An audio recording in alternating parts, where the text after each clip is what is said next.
Super tennis from Ruud, some excellent returning. Well, he can't miss at the moment. Casper Ruud becomes the first Norwegian to book his spot in a Masters 1000 semi-final.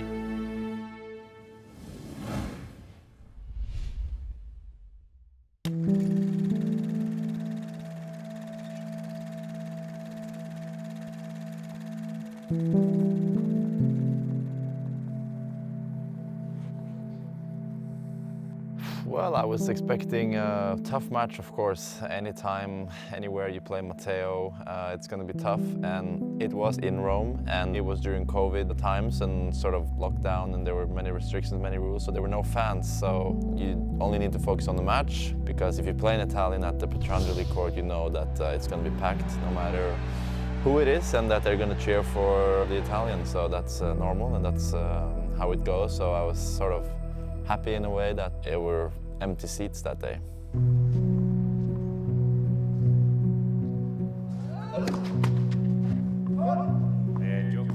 Well, not the best start to get broken right away, but it's how it is sometimes.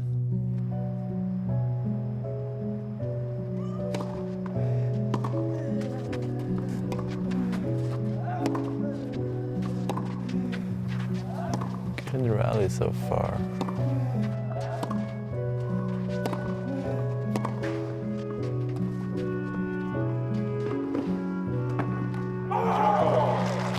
What can happen in a tennis match is whoever wins the first set is sort of a little bit too relaxed going into the second set, and you start getting broken, or you get broken if you're up a set, and whoever lost the first set is eager to sort of get it back, and whoever won it can maybe tend to relax a little bit, and I think that's what happened here.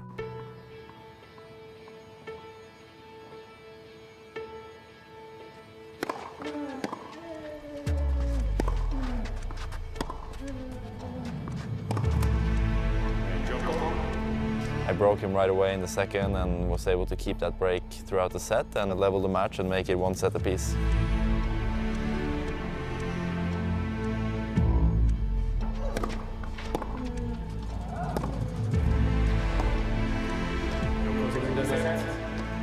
Ruud, 6 game to 3. Well, I was definitely in momentum because I had won the second set, and I, tried to think, no reason to stop here. And I remember I did get the break.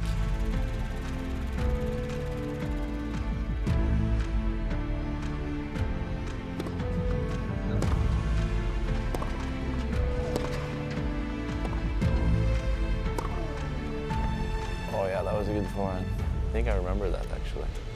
Some shots in rallies you remember more than others.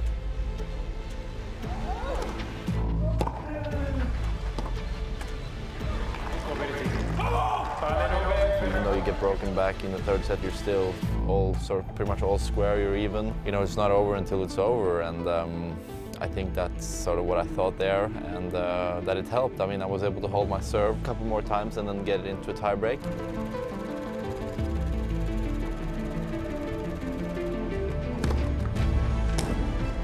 I hit a big serve, and it just skidded off the line, which can happen on clay, and bounced completely wrong, and I got an ace there, and then followed up with another good serve.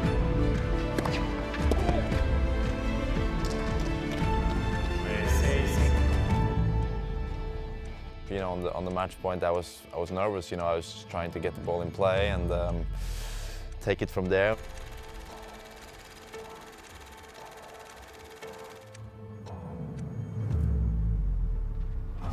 That's what I did. I was able to make the return, and from there just running behind on defense, slicing, trying to keep the slice deep so that he couldn't come forward or come too much to the net, and then in the end he just missed a shot that maybe typically doesn't miss.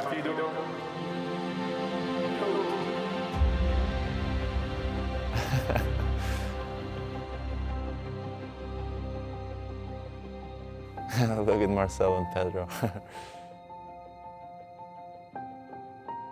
Rome was the first sort of very big result for me in my career, reaching the semi-final. I lost to Novak in the semis, but since then, I think my confidence and belief in myself to do well at the highest stage grew a lot. Following year, I made semis of Monte Carlo, and I made semis of Madrid. I made quarters of Toronto, I made quarters of Cincinnati, and I made quarters of Paris indoor, and I reached the Nitto finals. So sort of within the span of a year or so, I did a lot of big and giving results for my career. And I think Rome was part of the reason why I sort of believed in myself that I could do it, and it was very giving for me.